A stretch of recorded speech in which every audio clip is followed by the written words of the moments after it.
Epaiketan deklaratu zuten bi errestauradorek.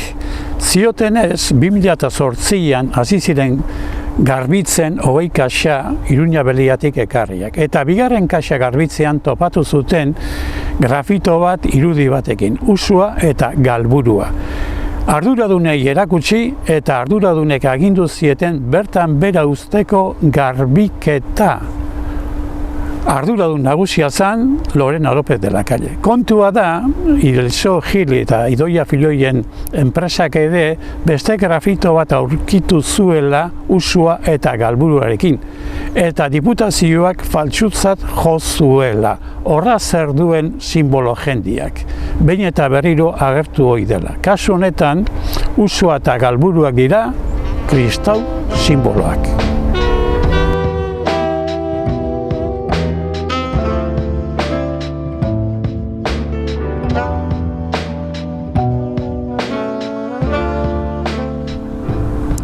Baina Eliseo Gilek dio ez zirela 20 kaxa, baizik eta 71.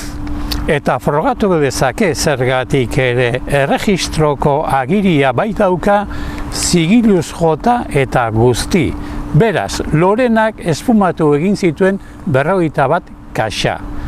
Ze gerta liteke kaxak garbitzen hasten badira. Batzuek urdurik jarriko direla. Ni neu, adibidez, lakarra banitz urduri jarriko nintzen. Grafitoetan datoz bi hitz, polita eta arraina.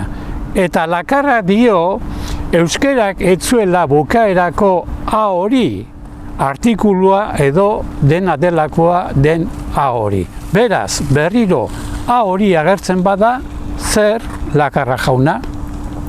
Beste grafito batian dator, urdin izar.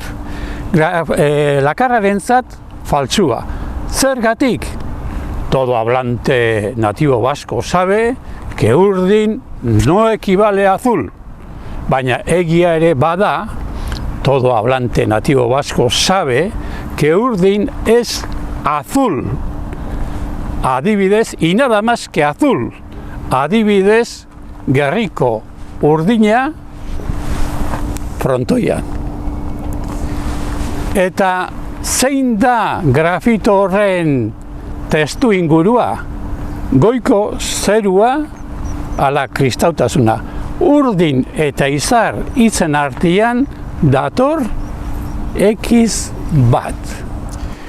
Grafito batean dator geurea eta zutan zeraana santu izan beti zeure izena. Lakarrarentzat falkaski erabilia daude geure eta zeure. Orduan tokatzen omen zan nire aita eta zure izena. 1713 urtean Ordizin Arinek idatzi zuen doktrina bat euskeraz hitz egiten den moduan. Eta dakar, aita geurea zeruetan zaudena santifikatua izan bedi zeure izena. Lakarra diok leizarragak ika egiten ziola jainkoari eta grafitoetan zuka datorrela. Arinek, Anibarrok eta Ubillosek bere doktrinetan zuka egiten diote jainkoari. Eta doktrina da jainkoarekiko irakazpena. Beste grafito batean jardun dugu denos hitzari buruz, bitan dator grafitoetan.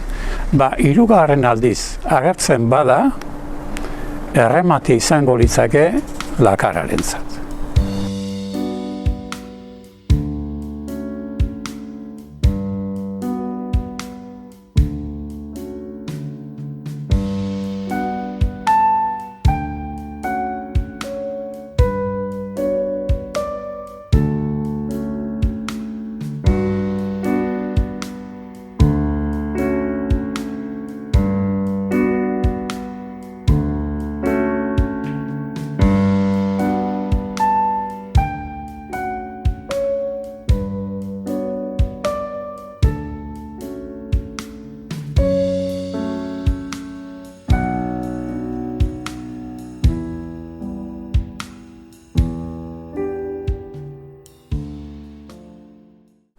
Ni neu banintz adibidez Joaquin Gorrotxategi urduri egongo nintzan.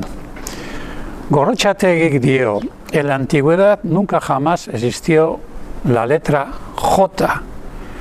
Nunbait ez da enteratu, Pompeian ere J erabiltzen zutela 200 urte lehenago, Iruña Beleia baino. Grafito batzuetan Beleia izena dator V letras. Eta Gorrotxategik resulta muy poco comprensible que en los ostracas vascos aparezca la V. Axularrek idazten ditu Ninive, David, Vespasiano eta bar V letras. Eta irakurtzaileari zuzendutako atalean jartzen du bale hitza bukaera moduan V letras. Berso papera zarretan ere dator bihotza eta bizi V letras. Eta gaurko zuzendari berriak ere, zeina baita Julio Núñez, aurkitu zuen aldare bat Beleia izenarekin V letra eta guzti. Ni neu banintz, adibidez Vatikanokoa, urduri egongo nintzan. Baldin eta grafito bat azaltzen bada, azken afaria irudikaturik, eta Jesukristo azaltzen bada persona bati eskutik helduta, eta persona hori oso diferentia baldin bada apostoloekin konparatuta.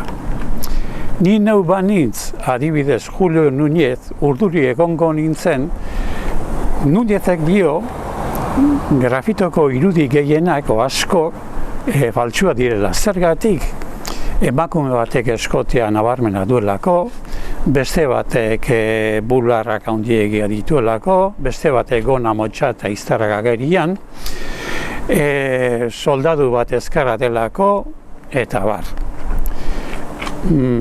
Normala, Núñezek kaxa garbitu nahi ez izana.